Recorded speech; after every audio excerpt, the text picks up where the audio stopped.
the perfect holiday rental for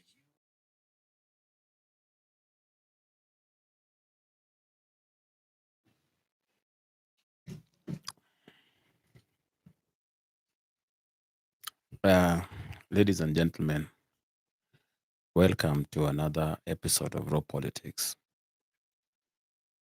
Today, I want us to discuss something of sort of a controversy.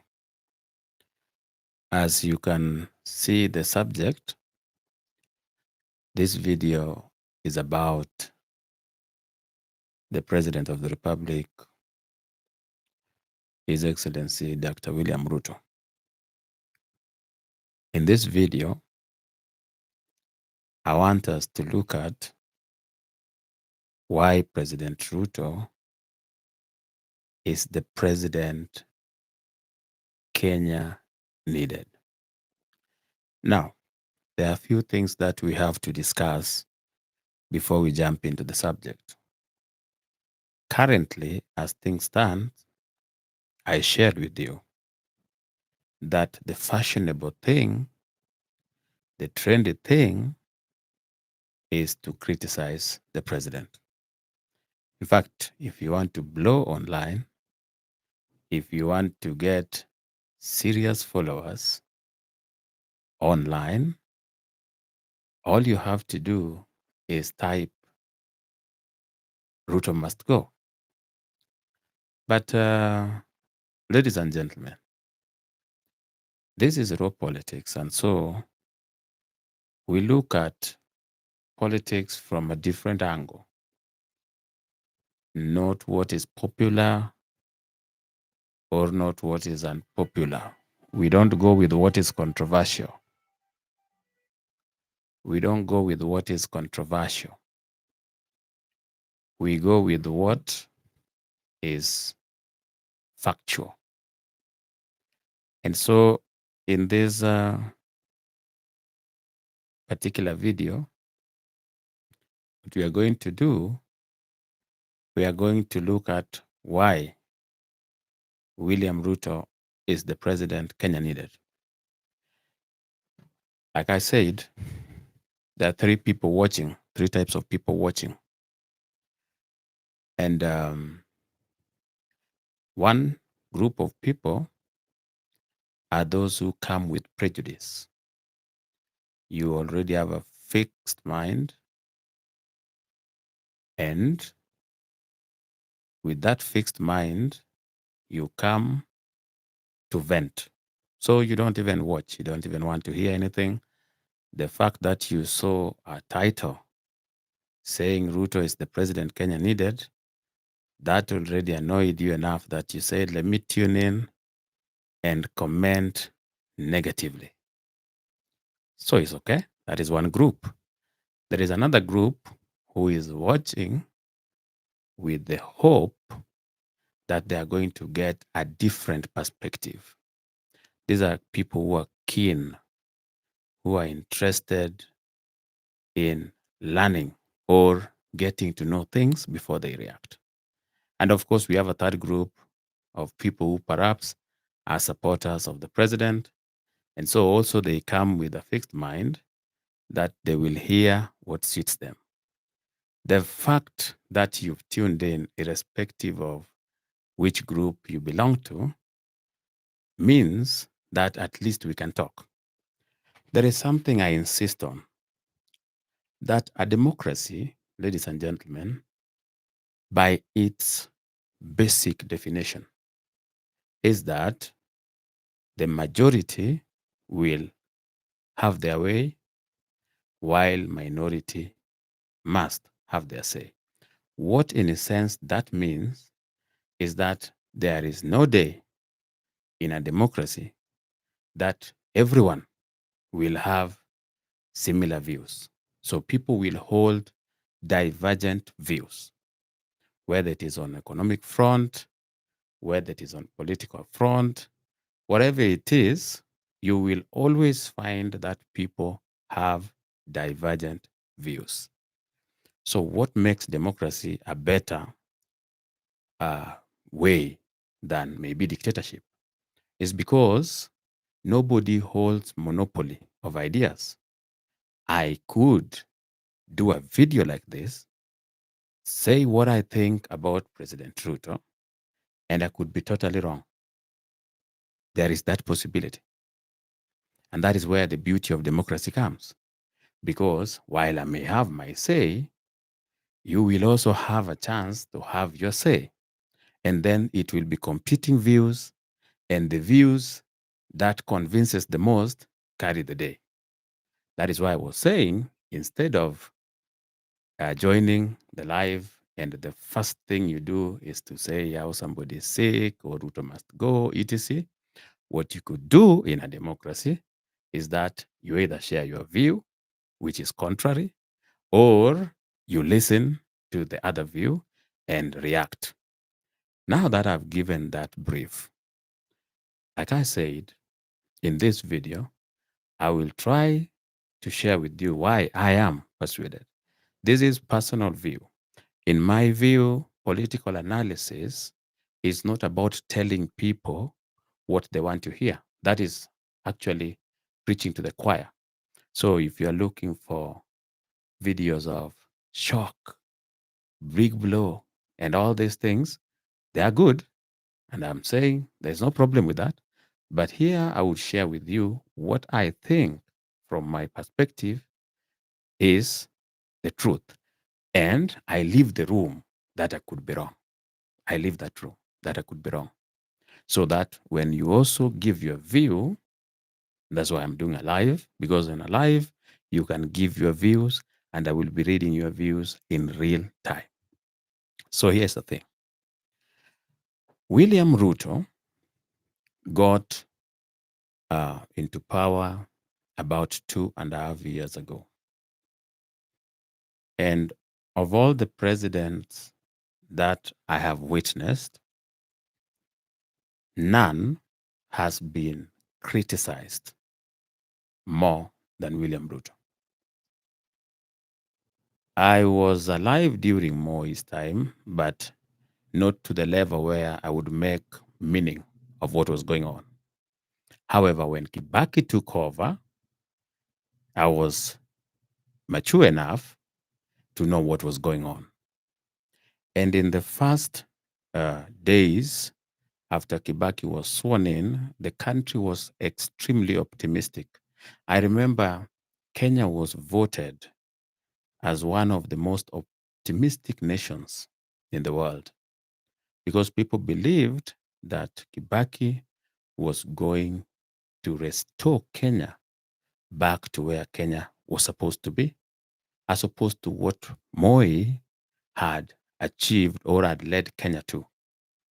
But after, I think, 3 months or 4 months, at most 6 months, there were trouble in Kibaki's government. The president, Kibaki then, and the LDP, the likes of the Honorable Raila Odinga and these LDP people, had serious differences with Kibaki based on that MOU. If you were alive then, or if you were mature enough then, you can attest that happened. And after that, Kibaki didn't have a good ground to deliver anything. Anything he wanted to do was now being opposed by people who were within his own government.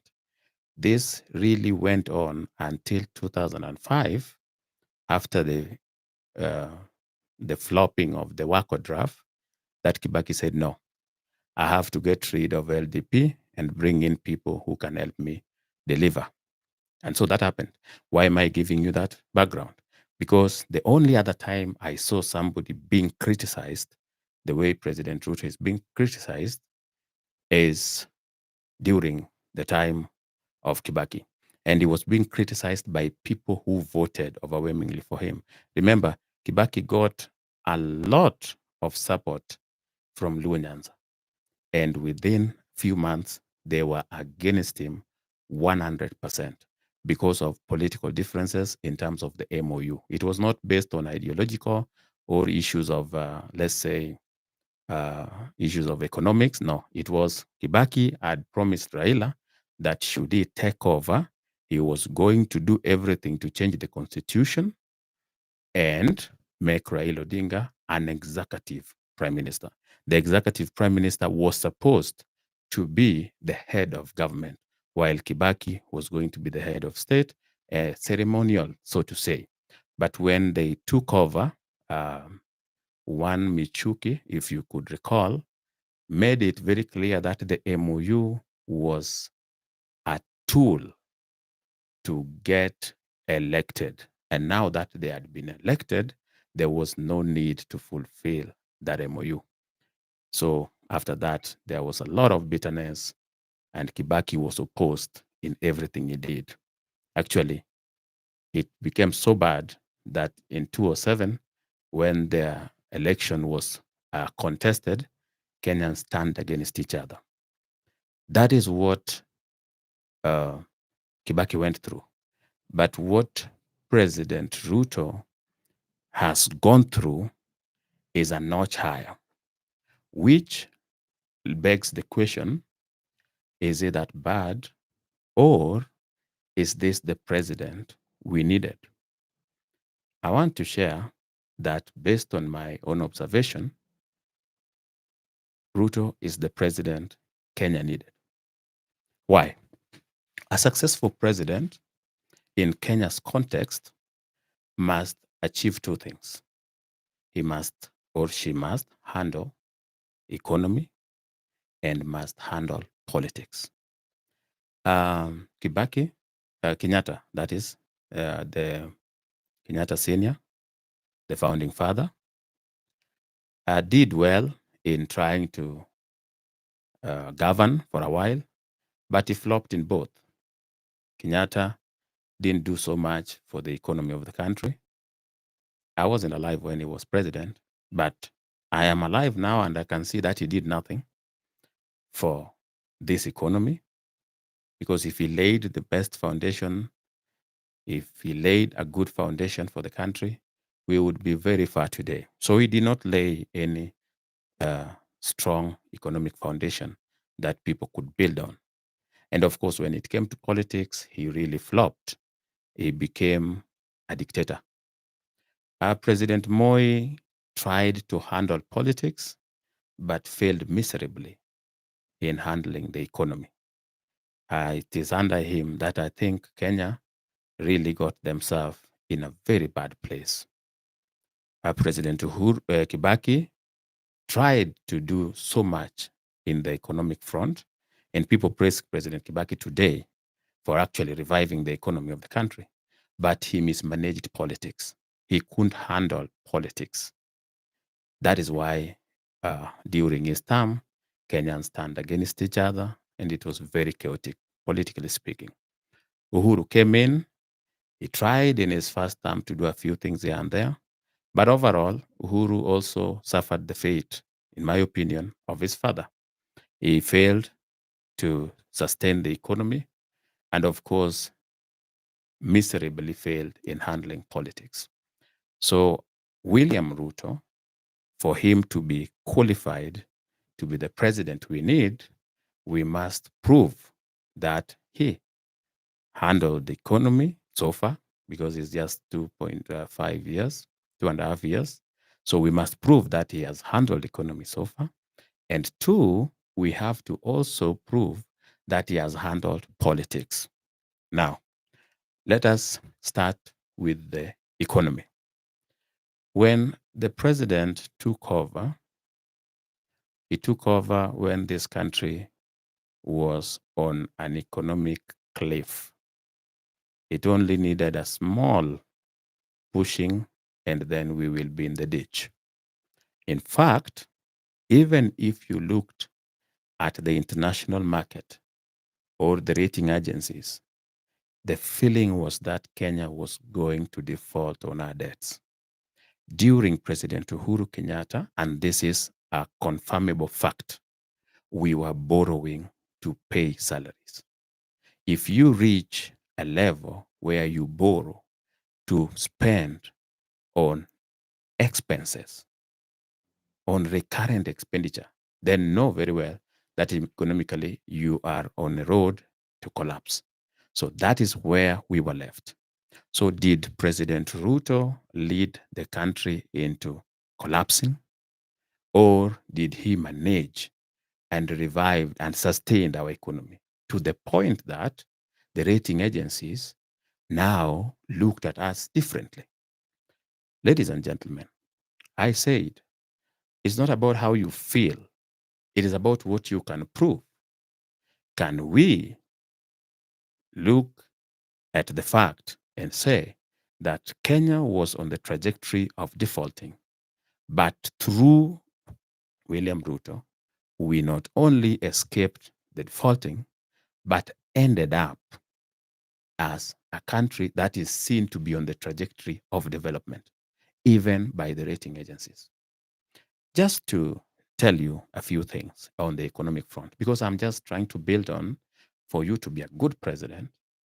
A president that Kenya needs, you must achieve two things. You must handle the economy and you must manage politics. Because even if you handle the economy and you fail to manage the politics, whatever it is that you had built will be destroyed with a few chaos here and there.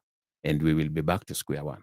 And if you handle politics and there is no economy, you will be leading millions of pauper who might be happy for the convenient political ease, but will be struggling economically. So I was telling you that the country was going to default. The country never defaulted under President Ruto. He steered the country away from an economic collapse. And this is evident even locally. Let us leave the international agencies, the ratings, and what World Bank is saying about our economy. Let us say that is external. What about locally? When the president came in, and this is something that I've seen people reacting to uh, with a lot of insincerity. When the president came in, the cost of living was truly high. You didn't need to guess.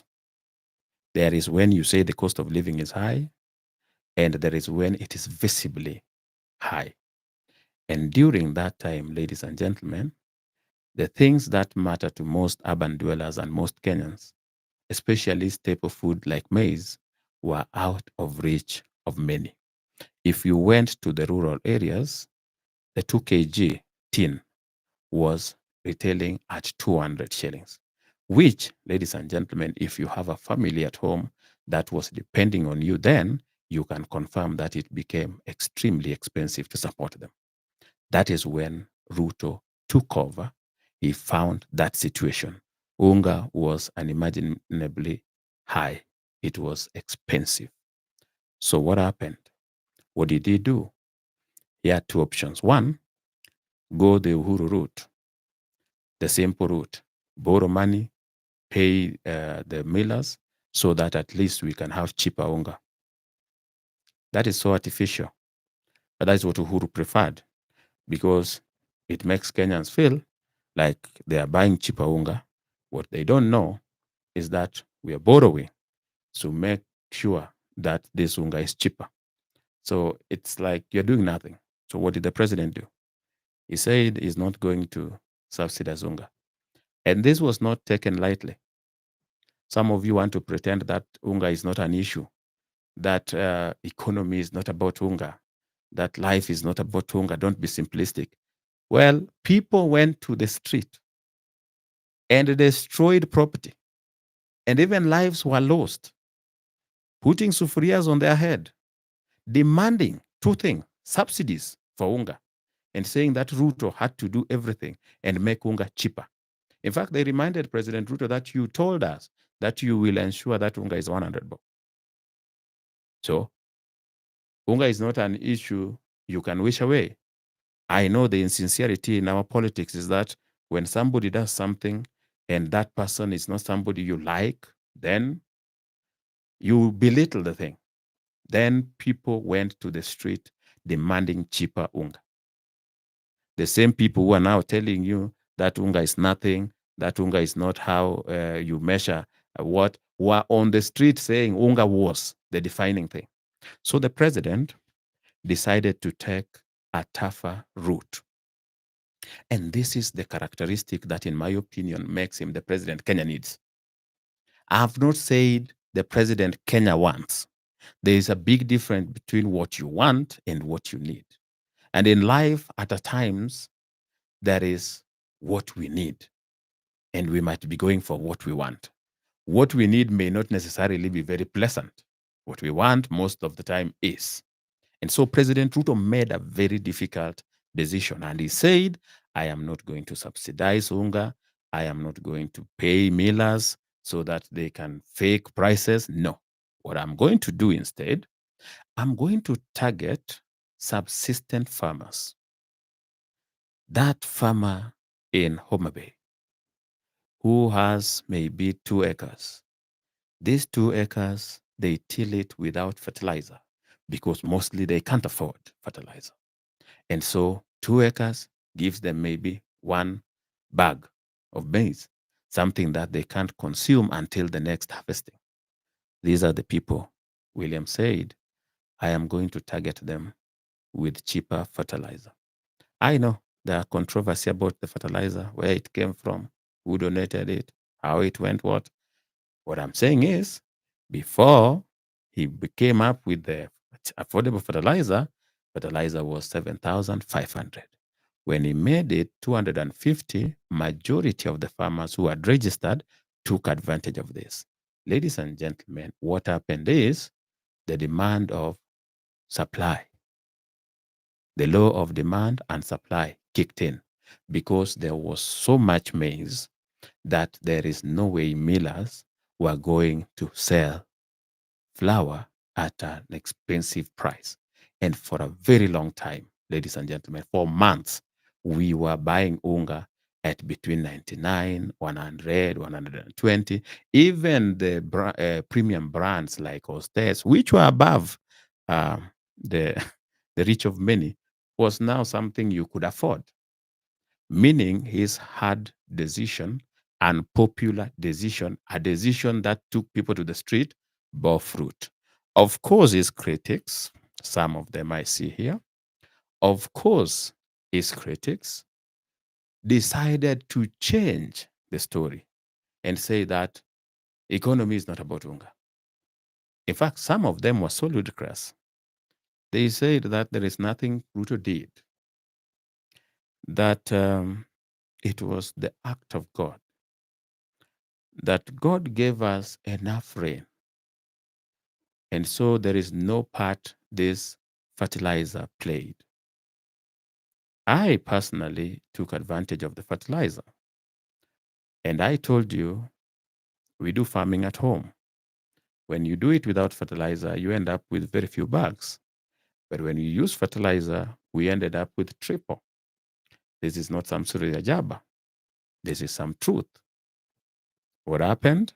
Many more subsistent farmers now had enough food. But people, because of politics, belittle that. And because there is no way under the sun you can give William Ruto credit. How dare you? The issue of bounty harvest was credited to the Lord and rain. Same people who were on the street burning tires, destroying property because Ruto could not lower the price of Unga, all of a sudden realized that the price of Unga is in the hands of the Lord. That was one. The president made a hard decision, and that hard decision paid off. Even when we missed the short rains between January, because we have just started having rains in April, people expected that the price of Unga was going to shoot back to 200. It didn't. It has not. So, some decisions that the president makes have sustained our economy. They are not popular, not at all. There are things that are challenging the status quo. And there have been people who benefit from how the status quo is. And for that reason, they will always oppose anything that challenges how they have been feeling or how they have been enjoying life. So, ladies and gentlemen, on the economic front, I can tell you in 17 years, our inflation had not reached 2 point something percent. Under William Ruto, it did. And I've had some arguments. I don't want to dismiss them as silly, no. Because I told you at the beginning of this video that there is no single day that I've ever addressed a point or a topic with the notion that I'm holding the key to the truth or the key to wisdom. No, I just share my view and I leave room that I could be wrong. But I had some people arguing that inflation is not an indicator of the cost of living. Now, I'm not an economist, but even with basic knowledge, inflation is literally what defines the cost of living. Because inflation is just saying how much your money can now buy. That is what the cost of living is all about. If you have 100 shillings and that 100 shilling can feed you, the value of that 100 shillings is higher. But if you are going to another country and you find that 100 shillings cannot do anything for you, maybe cannot even buy a pencil, then the inflation is high. And in this country, inflation came from 9% under Uhuru Kenyatta to 2.7% under William Ruto. That is something that you will not agree with. And there are people who will even block me here or even unsubscribe and even throw insults. I can see some in the comments. Okay? I can see some in the comments because you said that inflation went down, meaning that we have reached a level where we want to create an alternative reality. In this alternative reality, Ruto is a very bad person who has not achieved a single thing. So that even if you are pointed to what he has done, the way I've given you an example of the affordable fertilizer and what it achieved for the country, no, you would say that affordable fertilizer did not achieve anything. We got this through God. If I even say that inflation under the president came down, even now, ladies and gentlemen, if you're just honest, the cost of cooking oil under President Uhuru hit a record high of 500 shillings a liter. Not guesswork, you were alive then, I presume. And you know that was the price. Is it the same under President Ruto? Of course not. It's lower. Cooking gas went up to 1600 for 6 kg. Is it the same? No. If you go to the supermarket, you will find tomato, you will find onions cheaper than they were before. Those, ladies and gentlemen, are what cumulatively indicate that the cost of living is going down. So, in the economic front, President Ruto has laid some foundation. He has steered our country away from the cliff, away from jumping into defaults, into a country that is now even having a favorable rating out there. You want to believe that, it's okay. You want to not believe that for political reasons, I also respect your right to deny the truth. But that is not all. The president also decided to make other hard decisions. And this is why I'm saying the president we need.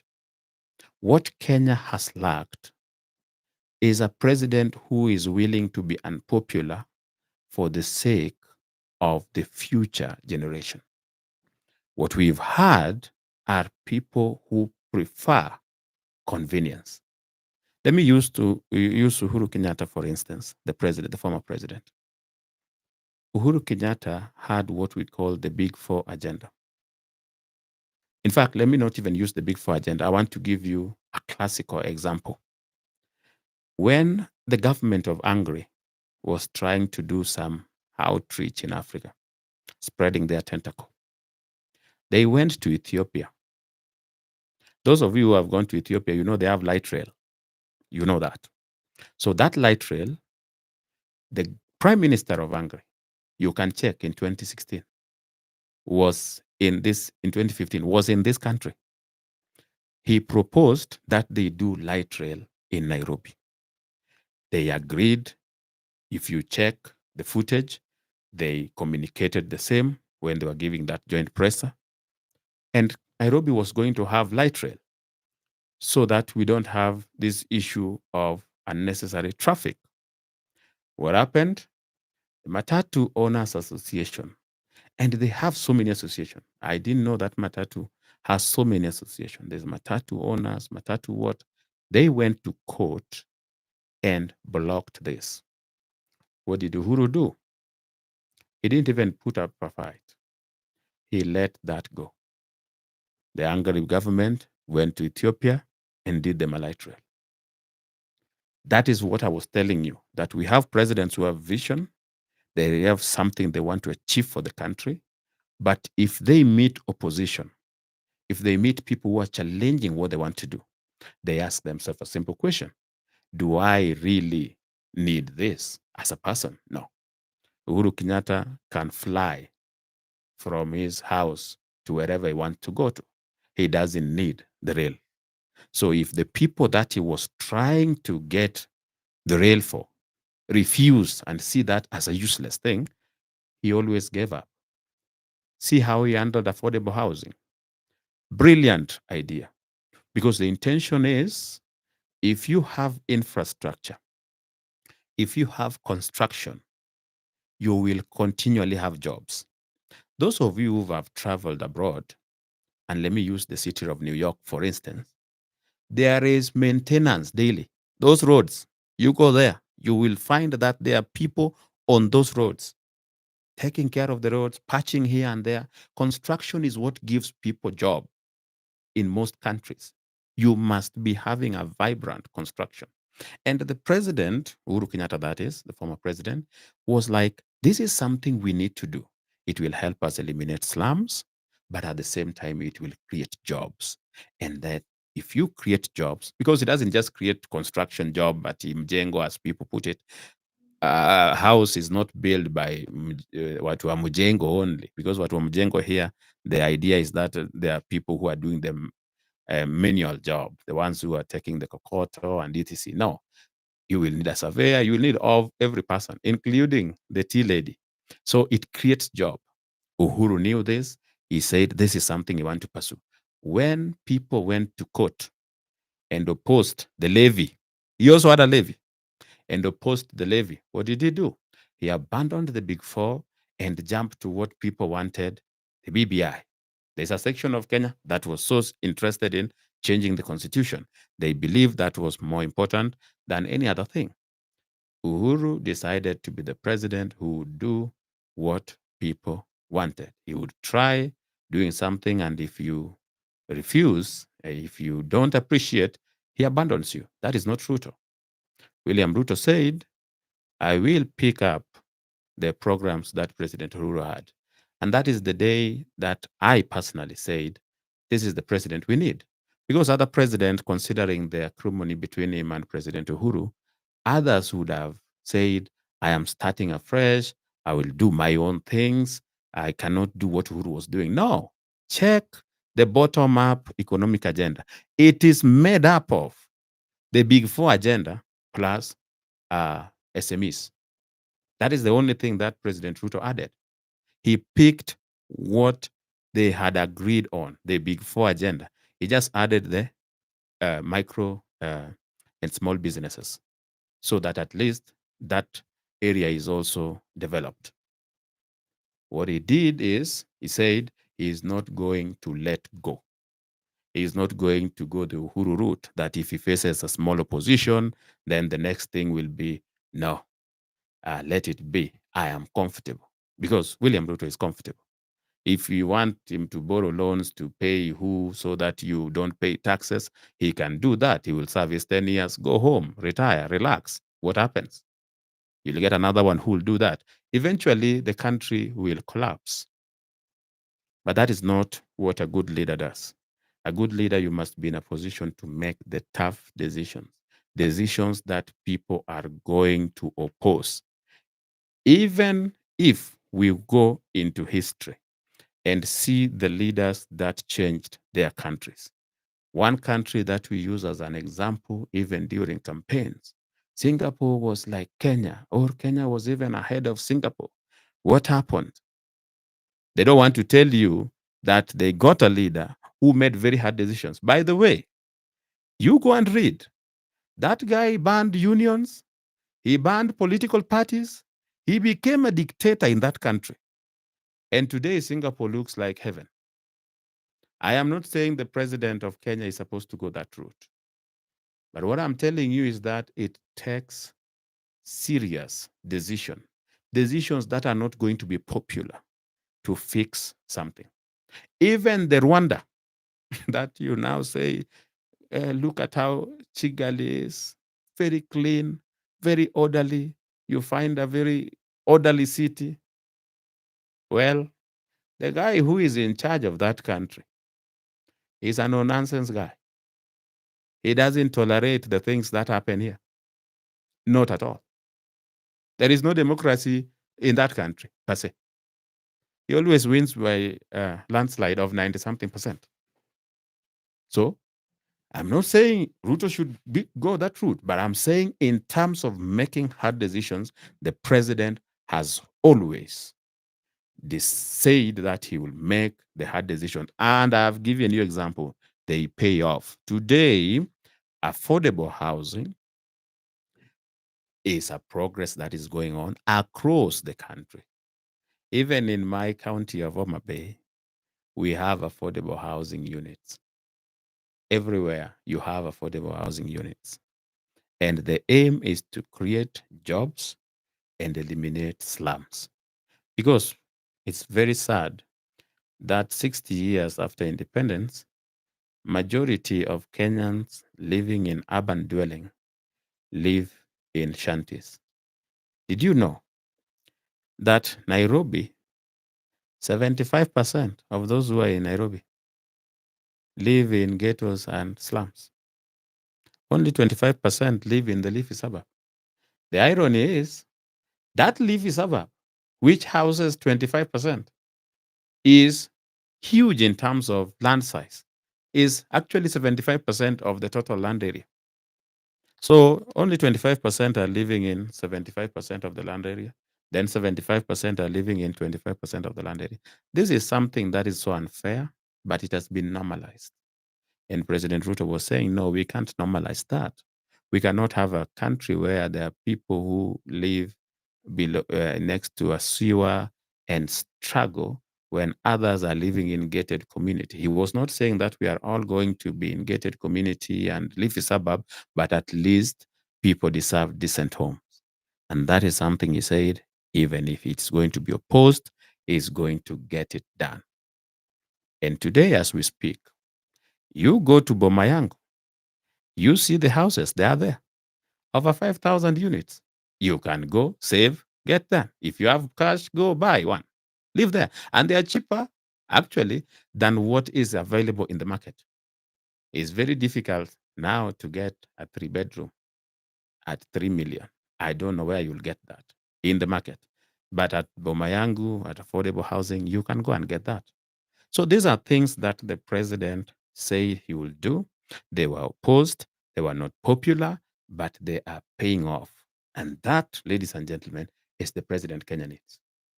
Kenya needs somebody who can make decisions, because that is what we have lacked. A person who can make the hard decision. You make hard decisions, you become an enemy of people, obviously, even in your own life. If today you made decisions that are not very popular, but which are focused on making you better, you will lose friends. If there are people you party with, you tell them now moving forward, you're not going to do that. they will have a few things to say about you, which will be mostly negative. So hard decisions are what Kenya has lacked since independence. Somebody who says, this is where I want to take this country, and I am going to take that country there, irrespective of the consequence. The other day, he said, while he was at State House, uh, uh, during the swearing of a new entrance into his government, the PSS and the CSS, he said, there's one thing he decided. He will make the hard decisions and pay the price. If the price is him being a one-term president, President Ruto doesn't care.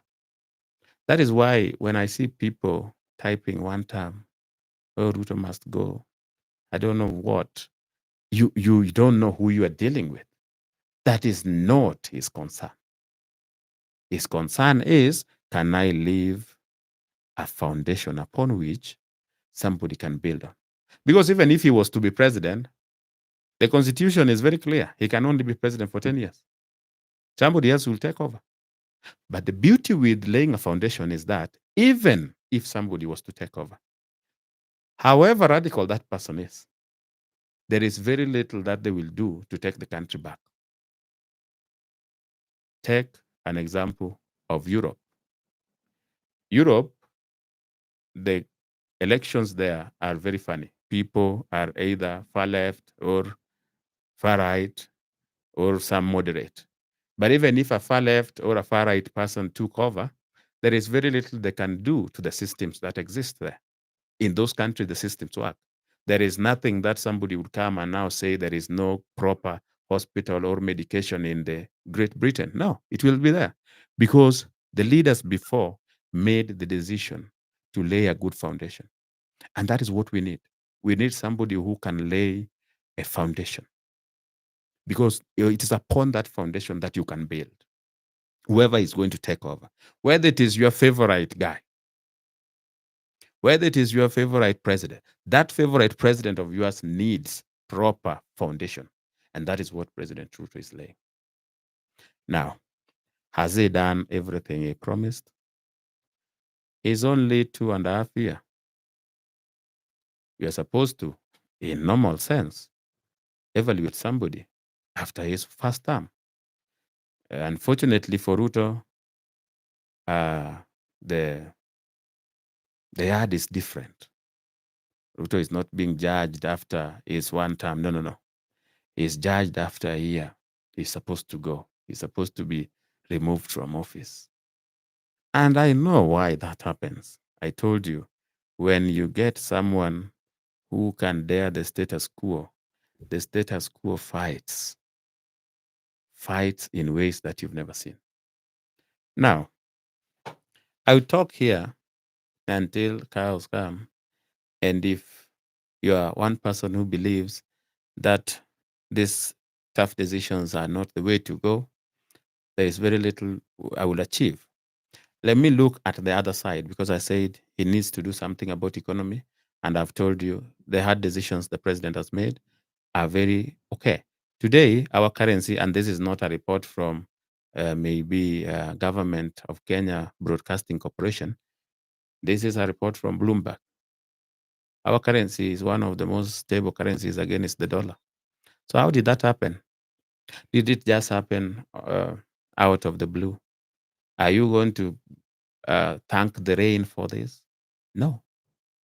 These are economic decisions that have been made to ensure that our country, in terms of the foreign exchange, is okay. And it is okay. Now, what about health? You live in a country, and this is personal.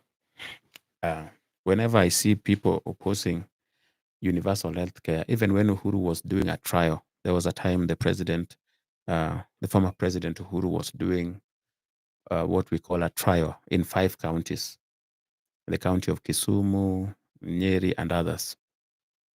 And this thing was opposed. KOTU and other NGOs, and I don't know who, went to court, several lawsuits opposing this. It was so opposed that Uhuru gave up on that. Even whatever he did as a pilot, he just dropped it. Yet, this is the country that is 60 years old and you can still die from pneumonia. I'm not talking of chronic pneumonia because you are old. No, you are dying from pneumonia because you can't afford drugs for pneumonia. Yet, in the same country, there are people who fly their dogs to go for checkup out of the country. When somebody says, at least let us levelize the plane, we are not saying that everybody is going to fly their dog to Germany for treatment. No, but we are saying at least let every Kenyan alive have a chance at getting some sense of quality healthcare. And then you find an adult who perhaps is also suffering, being convinced by people who are benefiting from the crooked system to oppose that. I have met somebody who really struggles, who really needs help, who will come to you and ask for money for treatment of his family. But this person will tell you he cannot register on SHA because SHA is a scam. He's been told that SHA is a scam by somebody who can fly to go and treat Homa in South Africa. Imagine that. President Ruto said, Uhuru, you tried, you gave up, I'm not giving up. This thing has been attacked at the courts. See, since the president came in and said that he was going to launch universal healthcare, he faced the fiercest opposition. That thing was opposed like nobody's business. And opposed by who? People who are benefiting from the skewed NHIF. So these are people who are making millions out of a system that disenfranchised the rest of the country. But then they convince the poor to join them in opposing what is going to help us. You need a president who is going to say, no, I'm going to save you even if you don't see that I'm saving you. And that, ladies and gentlemen, is why I say President Ruto is the president we need. Somebody who's going to say, I'm going to launch the universal healthcare. I'm going to have better healthcare, whether you think it is beneficial to you now or not. But in the future, you will think it is beneficial. You will agree it is beneficial. I always give an example of Thika Road because then I was alive and aware of my surrounding, and I knew what was going on when Kibaki was building Thika Road. Thika Road was opposed. Go and confirm. Go back to the history. Was opposed in ways you've never seen. In fact, they said Thika Road was a scandal. One of the scandals of Kibaki. Today, the same people would meet you and tell you how Thika Road is such a big achievement, a wonderful thing. When Uhuru was introducing SGR to Mombasa, hey, there is nothing that was opposed like that. Today, that SGR is fully booked, maybe by the same people who said it is the worst mistake. So at times, you need somebody who makes the hard decision and says, I will do this for you now. It's like a parent. If you are a parent, you know. At the times you make decisions for your kids, they will really rebel. But you've looked at the future and you've seen that this decision I'm making for this kid is for his or her own benefit. For them, they may not see it. And that is why you need a parent, because that parent may make decisions that might not look popular now, but that will save you a lot of pain later. That is what Ruto is doing. He's saying we are going to have a working, a functional universal healthcare. To date, even people who are critical of SHA, you see them saying, oh, SHA paid this for my sister. SHA paid this. Initially, they were like, it's a scam, it doesn't work. But the teething problems are there. They are being handled. Things are getting better. And this will be the best healthcare system, not just in Africa, one of the best in the world, once things are aligned. And you need a president who says, I am going to do it, whether they go to the street or they go where, I am going to save them from themselves. At times, we need somebody who can save us from ourselves. And whether it includes name calling and defamation and other things, it's okay. That is the price you pay for being a leader of 55 million Kenyans in a democratic space where people can express themselves. Let's talk about education. I'm just giving you examples of tough decisions that the president made that are yielding results. Let's talk about education. And this is one of the most controversial, especially the CBC. William Ruto was not for CBC. This is not some hidden story. During the campaigns, he had made it abundantly clear that he was not for CBC, considering how it was launched without feasibility study and other things. But being president, you have two options. You have kids who are already in a CBC system. So you either decide to disenfranchise them and take them back to I don't know what, or streamline the CBC. The president embraced what Uhuru had started. And currently, as we speak, if you live in Kenya, you know that junior schools are being built within the primary school. 58 billion was given to MPs to ensure that every primary school has junior. So he's doing something that, even though he did not believe in it initially, is like for the posterity of these kids, those who are in school, we must do 1, 2, 3. And so, ladies and gentlemen, on that front, President Ruto is doing something in the education sector. But that's not all. Let's talk about the the controversial uh, university funding model that has been taken to court. I don't know how many times, being stopped. At times, we are given reprieve. I watched the vice chancellors of actually all the universities. They were there, and each of them and some of them would come and say that now they can pay their staff. They couldn't pay the staff before. What happens in Kenya is education, which is supposed to be an equalizer, is not even an equalizer. It is rigged from the beginning. You have two cases. There is this person who has some income. They know very well that a national school has a high chance of sending people to the university. In fact, based on statistics, national schools have a 90% chance of sending people to the university. So if your kid is in a national school, chances are that that kid will end up in a university. So what do parents do? Parents take their kids to premium academies. These premium academies, ladies and gentlemen, they pay through their nose. But chances are that those kids really do very well and go to national schools. In those national schools, they also still pay through their nose.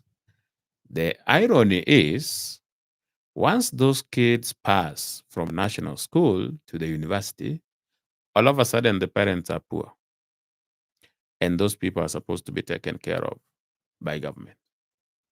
And that is what William was saying.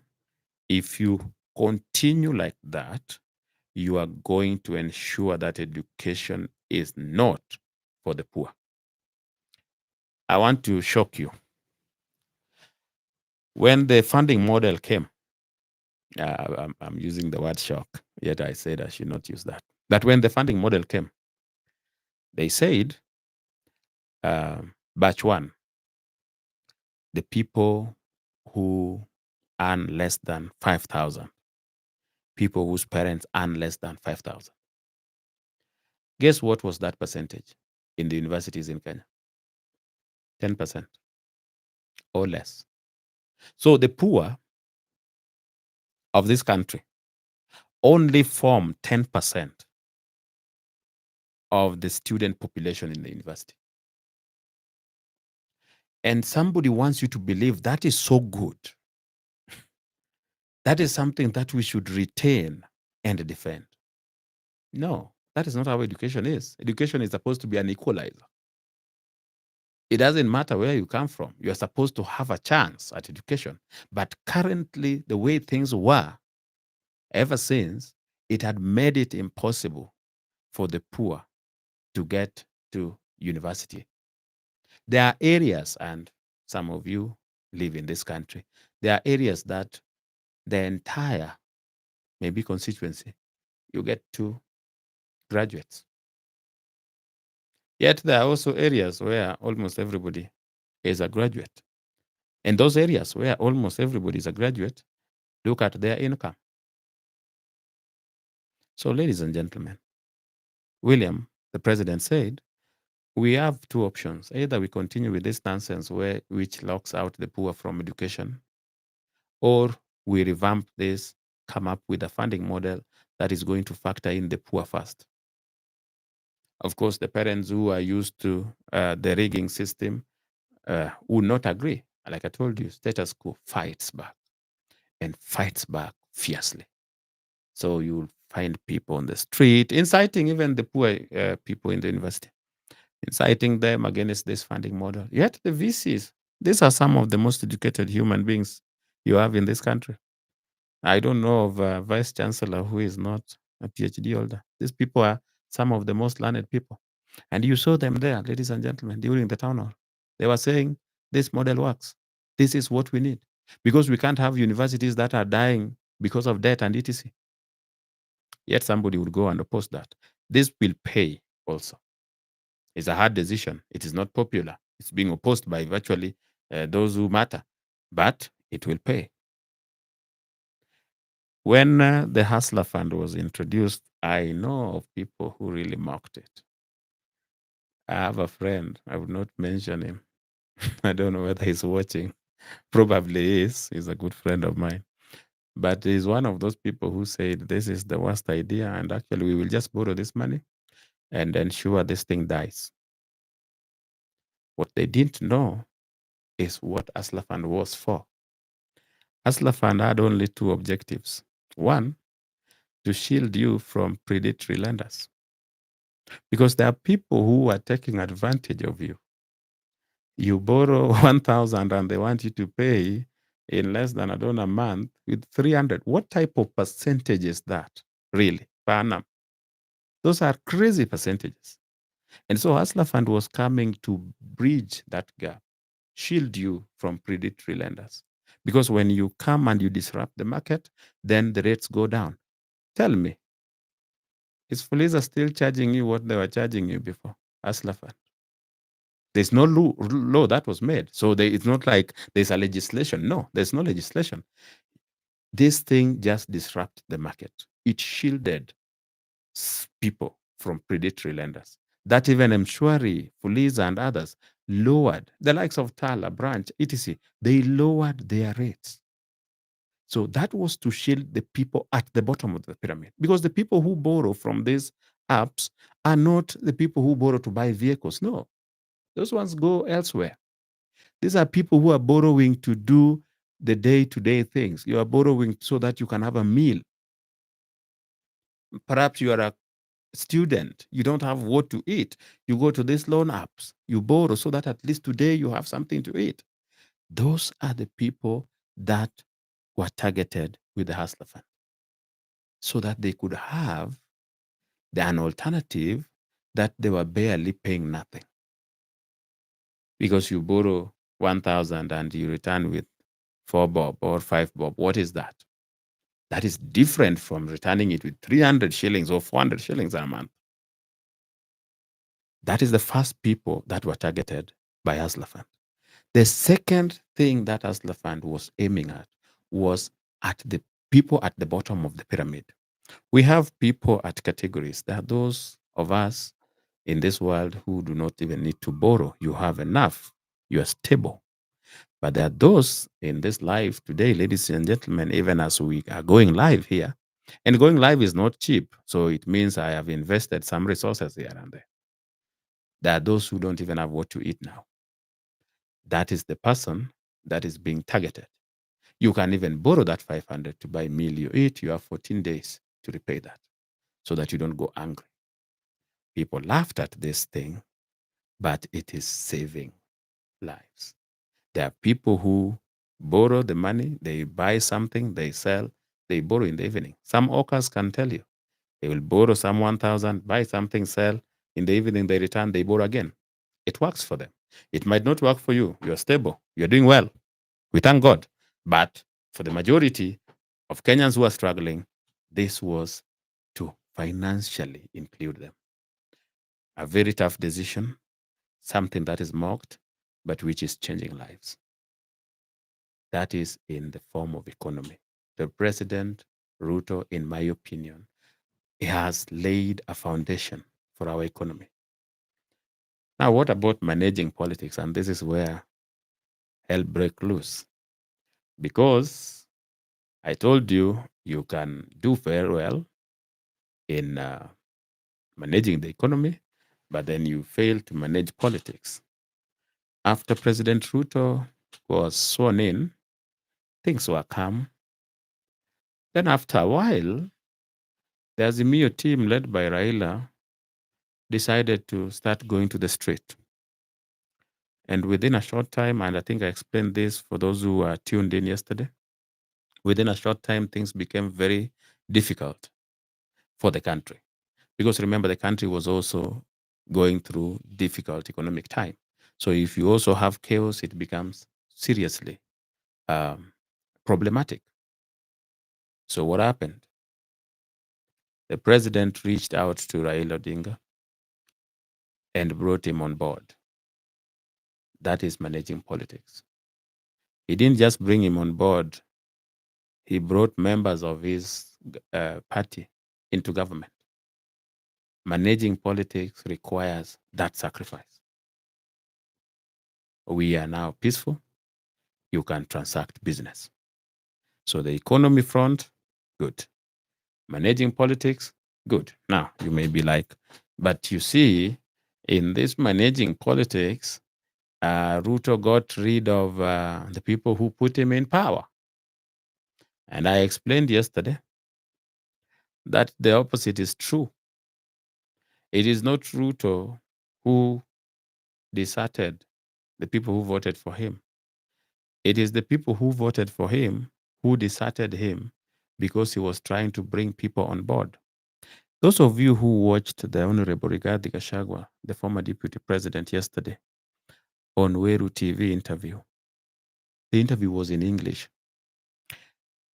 He made it very clear that the problem they had with Ruto was that Ruto was taking their position and giving it to other tribes, taking their interior PS slot and giving it to a Luo, taking their slot at NIS and giving it to somebody from Northeastern, or taking their slot at DCI and giving it to a Somali. That, ladies and gentlemen, is how you mismanage politics. And that's why I told you Huru failed in managing politics. Because for him, he thought that if he cramped every position with somebody from Rima, then he will get their love and then they will do as told. No, that's not how we run politics. A country of over 44 tribes cannot be reduced to a two-tribe affair. That if Kalenjin and Kikuyu succeed to form government, then the government is a Kalenjin Kikuyu affair. No. That is what brings a lot of problems in other countries, and eventually it explodes. And so on this, I agree with William. I have never supported Raila. I am one of those people who did not want him to join us. But it makes sense that if you want to make sure that people don't feel left out, so that presidency does not become a matter of life and death, bring all Kenyans on board. Give them a chance to serve.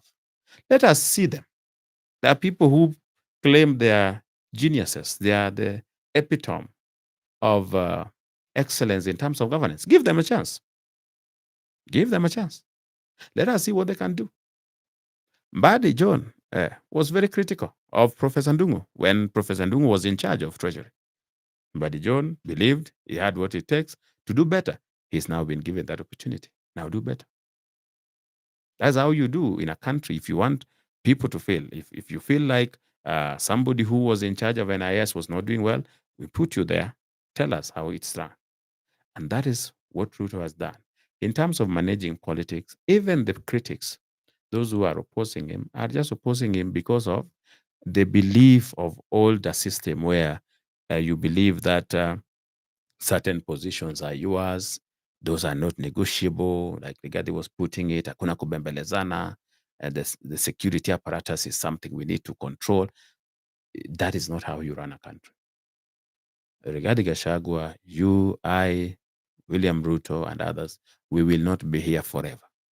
But we cannot bequeath our children a country where tribe decides which position you hold.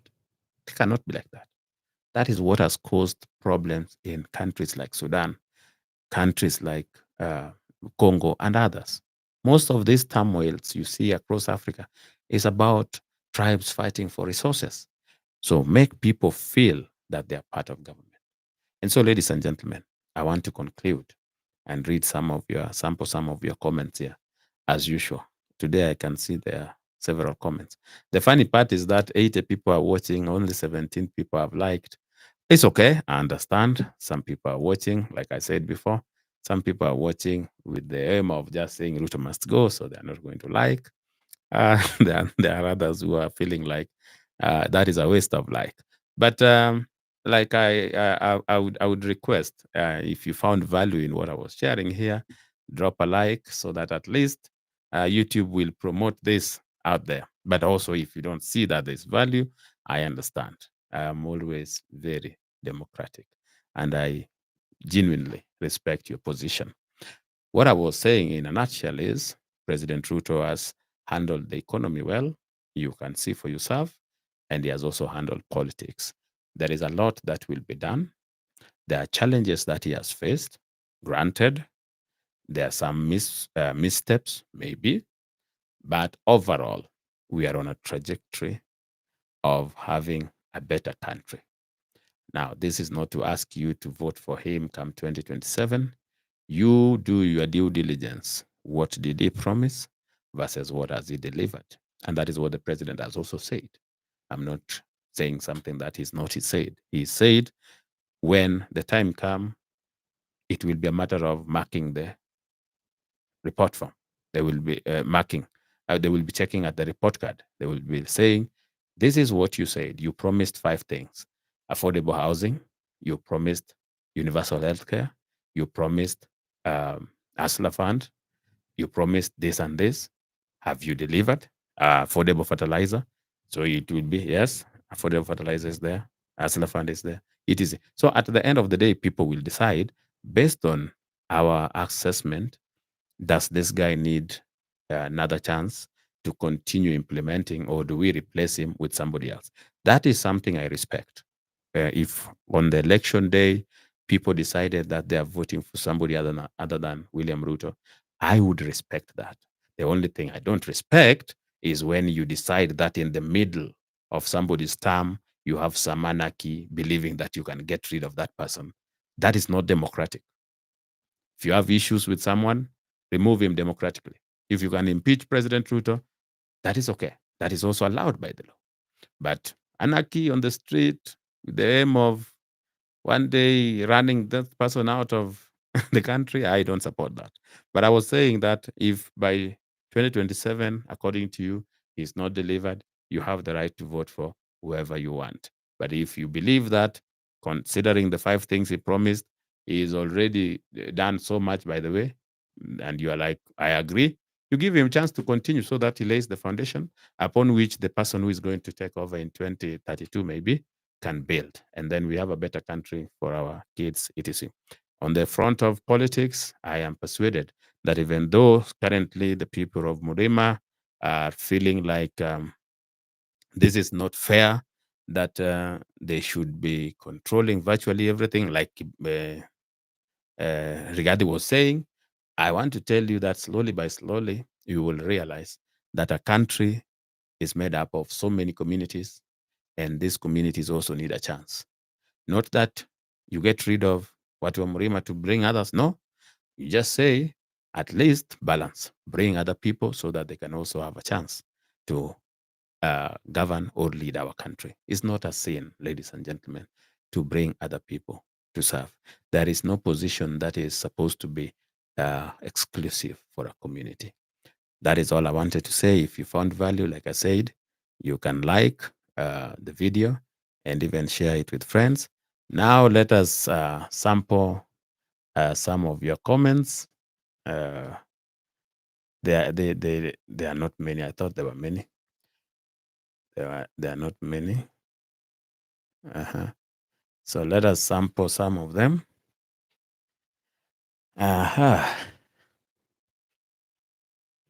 So okay, there are a bit many. There's some name there.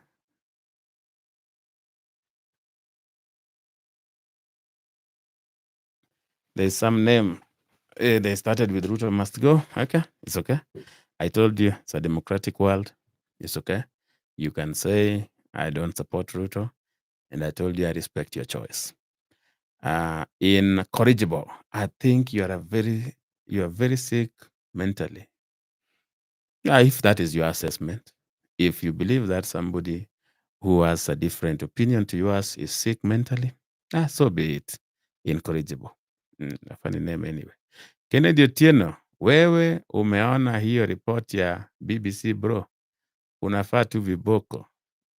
So the BBC report, the BBC documentary, is it a report or a documentary? I watched all of it, and I don't see how I'm supposed to be caned for that, because you're saying I need viboko. I don't know. Was I supposed to watch it and then what am I supposed to do? Like after I watch that BBC report, I'm not supposed to produce a video? I don't know. I don't know the correlation.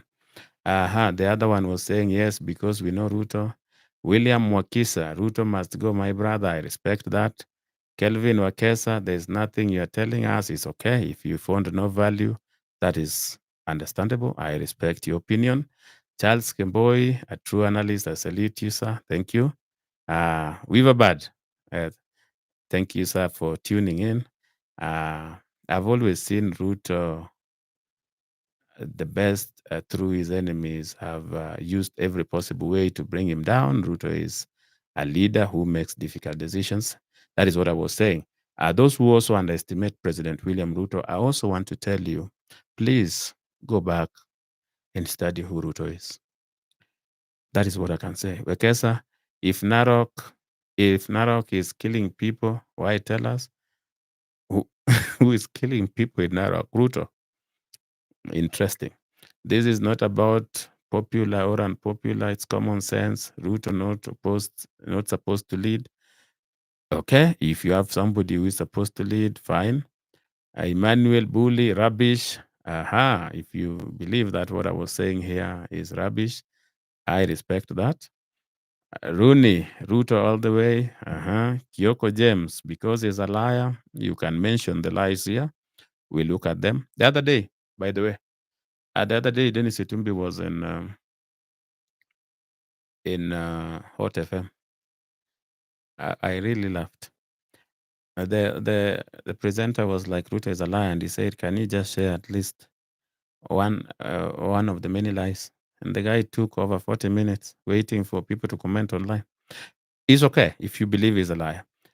Fran Delaney, Ruto lies all the time. You can mention the lies. Free thinkers, the best analyst. I thank you. I feel flattered. Kyoko, what are you saying? Kyoko, you are now commenting every minute, saying, what am I saying? And I'm talking. You should have listened, brother. That is how people learn. Always give room for the opportunity or for the possibility that you could also be wrong. That is a serious way to handle life.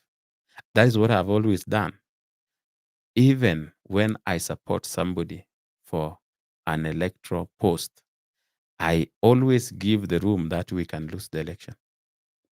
Asiendi kama watu ya baba who believe that they go into election with the belief that they're going to win or win. I always leave the room, that Kenyans might decide otherwise. And so when I was supporting Peter Kenneth in 2013, and we believed that, we believed in Gen Zs, by the way, a very sad mistake, and middle class. But I still left the room, that I could be wrong, that we could really lose. And tulianguka pakajichora pa mtu. Wafuasi wa Setani, Eliud Mude. Seriously. We've bad. Let's all agree that here we listen to raw, fair, just, and honest. That is what I was saying here.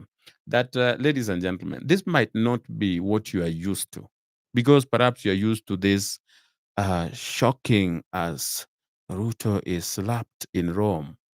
It's okay. I don't have issues with those. If that is what entertains you, it is your right. Everybody has what they find interesting. What I'm just asking you is that on this channel, can we have a conversation? Only that, nothing else. I'm not even struggling to convince you. I'm just saying, as Kenyans, we live in the same country. If this country goes to the dogs, all of us are going to experience it. Unless some of you already have diplomatic passports and you're on your way elsewhere, I think you should be in a position to talk. You should be in a position to talk. Actually, you are supposed to do more talking with people you disagree with. Because in the end, you might get their point also. So I thank you so much, Vivabad. Abdirahim Mohammed, your analysis is one of the best. Thank you so much. There is this guy, the Nad Robert Tech. Nad Robert Tech is the one who said I was what and the other things. Anyway, he's saying Ruto should resign, cost of living is unbearable, taxes are choking Kenyans, public debt is at a record high, and corruption is rampant. Now, those are the lies I say. These are talking points. When somebody meets you and tell you the cost of living is unbearable, and unga was 240 and it is now below 200. What is unbearable? I'm not saying that there are people without 100 shillings to buy unga. There are so many Kenyans who don't have money. But if you compare what we were going through under Uhuru versus what we are going through under Ruto, you can't say this. And this so-called public debt, who borrowed this money? And when you say corruption is rampant, can you check what Transparency International, which is managed by people who don't like Ruto, can you check that in 2023, what was our position? Transparency International ranks countries based on corruption, how corrupt they are. And Kenya under Uhuru was doing very badly.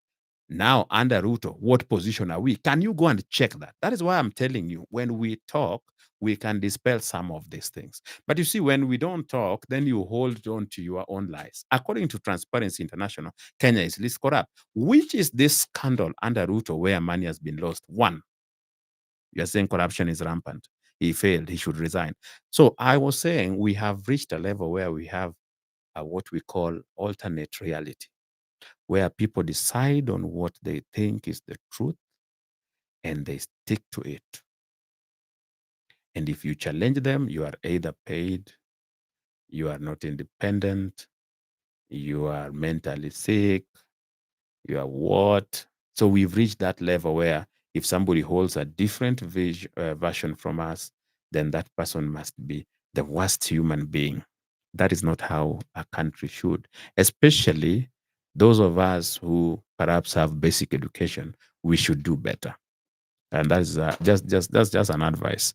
Ali Nur Mohammed, I saw some Kamba politicians expires Kalonzo telling we are not in a position. I saw that lady. The lady was arguing that the lady's argument was funny. She was saying that Kalonzo should find ways of getting them in government because they were missing a lot.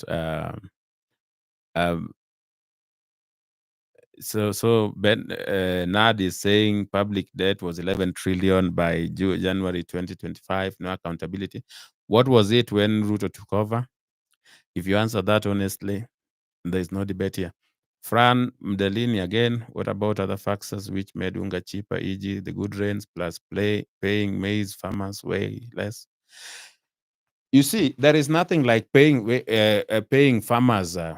I won't talk about rain because I told you this is one of the most hypocritical ways of looking at things. When the unga was high, you didn't consider the possibility of rain.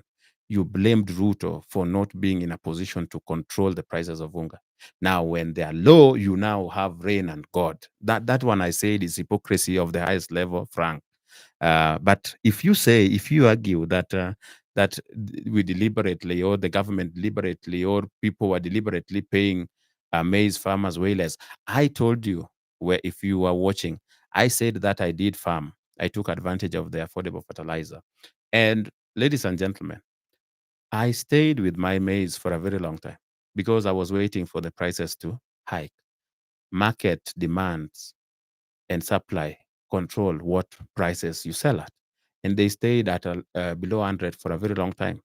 I finally just sold at below 100, by the way. I am not kidding. So nobody forced me. You cannot pay me high when the demand is high, when the demand is low. When everybody has maize and they're selling, that is how things work, Fran. So let us be a little bit honest here. Let me read Abari 254. I don't know whether you're still watching. Wonderful guy. Yes, top-notch analysis. You're a good guy. Ben Mugambi, I was looking for your comment. Ruto should be given time to deliver. I agree. Managing the political situation is not a simple job. Yeah, that is just Kiragu. Nas Traveler, hi dear. Thank you for giving us this platform. Karibu sana. Now let me skip the Frank Medeli because there's a lot from them. Not in a bad way, sir. Don't see that I'm now trying to ignore. I just want to read others from these people so that we end their life. Peter Keguaro, I salute you. This is the best analysis. The bitter truth is Ruto is one we want and the one we need, but I'm strongly convinced that God is giving him a second chance. So thank you. Mkurungwe, this too much sitting without a particular breakthrough are what is annoying critics. What we know momentarily, Kenya is riding in a negative economic growth, na hiyo si feature tena. I didn't understand. Kenya is one country, is overworked, overtaxed, and overlooted. Watu wamepita. So overtaxed. What is the tax as a percentage of what we earn? Mkurungwe. Mkurungwe. What is the percentage of the tax based on what we earn? Answer that. Uncle Ruto will shame the devil. Anthony Mwangi. How are you, sir? There are some people who have allowed hatred and anger to consume their thinking. They hate Mr. President so much. But facts are facts. Ruto is my president and we'll vote for him again. I think that is the approach we need to take. Not that you vote for Ruto again. I'm not saying that. What I'm saying is, can we listen to the facts? Not what we are told. Not something that you watched on raw politics. If it is factual, if it is not factual, you ignore it. Viva Bad Ruto is the best. My comedian, kumbe umelipwa kwenda uko. So I said that there are people who believe that you have to write shocking Ruto is dead, and so that you appear not umelipwa. To appear independent, to some people, you have to have those screaming headlines where from morning to evening you are saying how Ruto will be defeated. I will not do that, my comedian. So it's okay. If you can bear with this, fine. If you love the other ones, I wish you well. Just as, okay, to correct you, he decides in discussion with others whom we don't see. Yes. Actually, mostly the most underestimated team is the economic advisors. Those people have really saved this country a big time. Right on time, You're really educating us. Thank you. Linur, I agree with you. Those say that Ruto must go. They'll change their. HFG. This is a very good guy. Kenya inahitaji kiongozi kama Rais Ruto anayeweza kufanya maamuzi mazito na magumu, hii Kenya kupiga hatua kwenda mbele. Nakubaliana na wewe kabisa kiongozi. President Ruto has been very consistent in terms of his manifesto. He's doing exactly what he said. And this, thank you for bringing this up.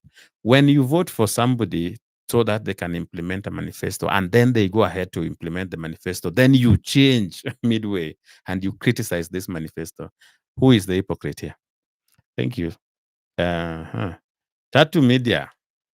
I think what is making President Ruto to make tough decision is poor background is one of them. Even Kibaki did the same thing, and his work was realized after he left. You see, when some of us grew in the slums, maybe we are still in ghettos, but when you remember the conditions that fellow Kenyans are in, unless you are demonically possessed, that somebody said up there, I think he was accusing me of being demonically possessed. But unless you are demonically possessed, it is very difficult to do things that are disenfranchising the poor. If you go home in the rurals of Kenya, I don't know about your rural area, but if you go home in the rurals of Kenya, I went to Kilifi someday and I saw what poverty is.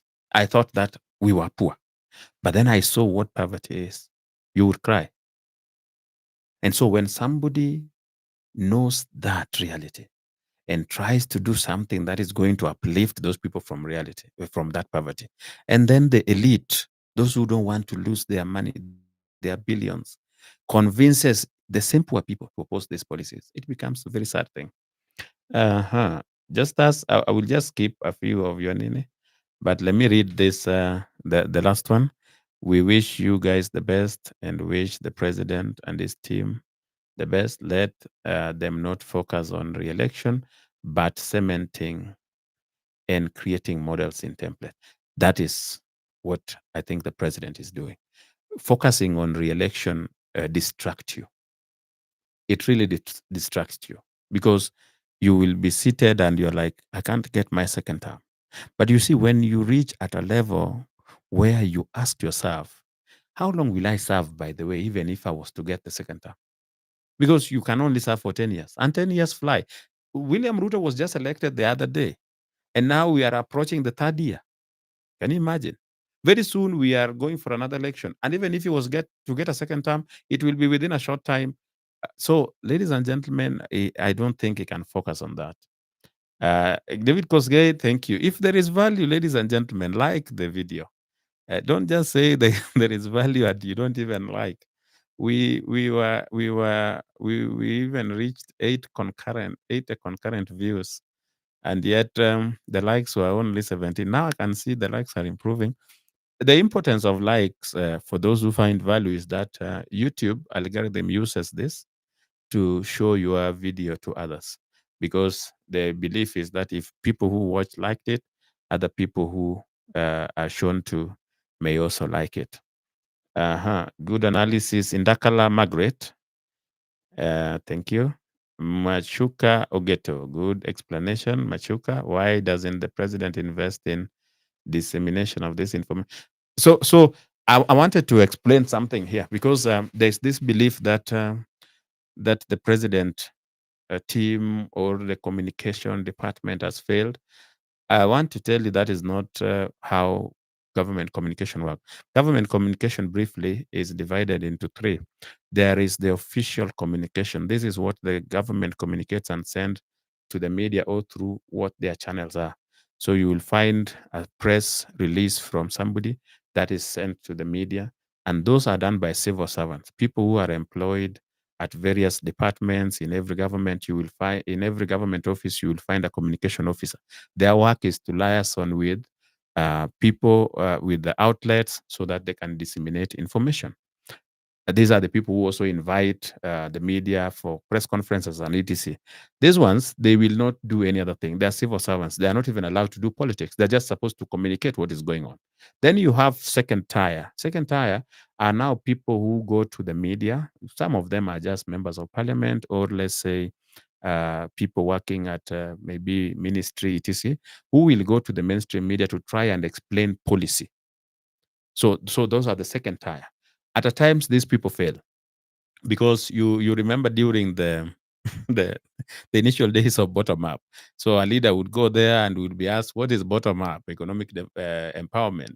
And and that leader would be like, "Bottom up means bottom up," and so people see a lot of challenge. Also, even during the communication of the finance bill, some people would be like, "If you don't have a car, go and do this." So that level of communication, the second tier, are people who explain government policy. They may be involved officially by the government, or some of them are just being invited by the media to explain because they are part of government. Then you have the third tier. The third tier are now volunteers. Most of them are volunteers, just Kenyans who support the government. And so some of them blog, some of them just comment positively, etc. These ones, you can't blame them because they just defend the policies that are already there. But overall, they are supposed to communicate a message to the people. The challenge we have now, and I want to, I think I'm answering Machuka. The challenge we have now is not how much you're going to invest in communication. The challenge that exists today is that misinformation has taken over. And it's not just in Kenya. So people create lies and disseminate those lies. And because negativity sells more, it is easier for people to pick it. If you told people that the finance bill has a section that is going to tax chicken, and then this is communicated through radio, because radio has a bigger reach than TV, is communicated through radio. Then show, huko nyumbani, here's that Ruto is going to tax her chicken. You've lost that person. So when you come with the truth, when you come and now say, no, that is a lie, nobody is doing that. They see you as covering up. Let me just read the Prince agencies. Trump said you rule with authority, not consensus. You forgot mentioning stadium. Homa Bay, Bungoma, Talanta, etc. Thank you. Thank you so much, Prince agencies. Abdi, assalamu alaikum. Asante. Inajibiwa alaikum salam. It's the opposite. Okay. Just as, let me read yours. This is the one I'm ending with. Justice says, okay, Justice was just answering Machuka on communication. Ruto is both a politician and an executive, but the Kenyans, whatever you say, it's put on Citizen Gang, it's twisted. Okay. So, ladies and gentlemen, allow us to, it's been my honor to speak with you. And if this is something you can handle, I welcome you to this channel. Mostly we will look at issues, and while we may appear maybe biased or what, mostly it will be based on available facts, things you can verify. Should the need to join the clickbait route appear, I think I'll pass it because I want to give you value. It is very,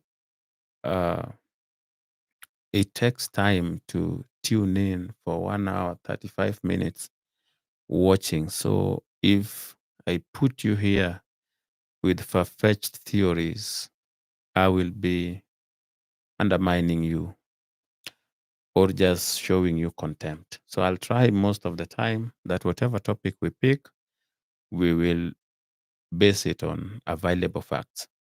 So whether you agree with the facts or not, that is now where democracy kicks in. Otherwise, I want to take this opportunity to really thank you for tuning in. And if there's a topic you want us to talk about, always feel free to share, and we'll find time and talk about it. Otherwise, you find time and like the video and share it with friends, and we meet in the next one. Let us meet in the next video. Nawashukuru sana. I don't think. Oh, Nas Traveler. Thank you. Okay. Okay. Ned is suggesting something here. Nad is suggesting something here. You need to get us up the stream to discuss. So, Nad, I have a way I can stream this in different ways. I can even do it where I bring discussants, where if you want to join, we can now debate. Nowadays, technology is a very good thing. So there's software that would allow you to have an interview. I will just send you a link. You get through that, whether you're just having your phone, whether you are in Atlanta, wherever you are, Qatar, Nairobi, whether you are in Bungoma, wherever you are, you can just log in and you will appear on the split screen, and then we can have the discussion. As long as Nad, you agree that we will base it on facts, then I am game. We can do that. Mm. StreamYard is just one of them. We have so many. Actually, StreamYard is popular, but there are others that we've used that are a little bit better, that can allow you to stream better quality for less, because StreamYard will charge you higher, but some will for less. If you agree on facts, we will do all this most of the time. If you have time, we will do this. Ladies and gentlemen, I have said finally, mpaka sasa nimechoka. Let us end it here. And wherever you are, if it's night where you are, good night. And wish you success in whatever you do. If it's morning and you are grinding wherever you are, I wish you success today. Upate kitu, utoke na kitu. But forget everything else. But don't forget this. Don't forget that we are Kenyans. This is our country, and we must be at a level where we can talk, whether we differ or we don't. We must talk. The countries that you are seeing fighting, ladies and gentlemen, the countries where you are seeing people bearing arm and killing each other, there's one thing that failed. They refuse to talk. And when you refuse to talk, being enemies is very easy. This one you can even experiment with your neighbor. Just linger your neighbor for a long time. You will find that it's very easy. If you find where he's being or she's being attacked, you can attack. Let me end here. Thank you so much. Like the video, please. Thank you.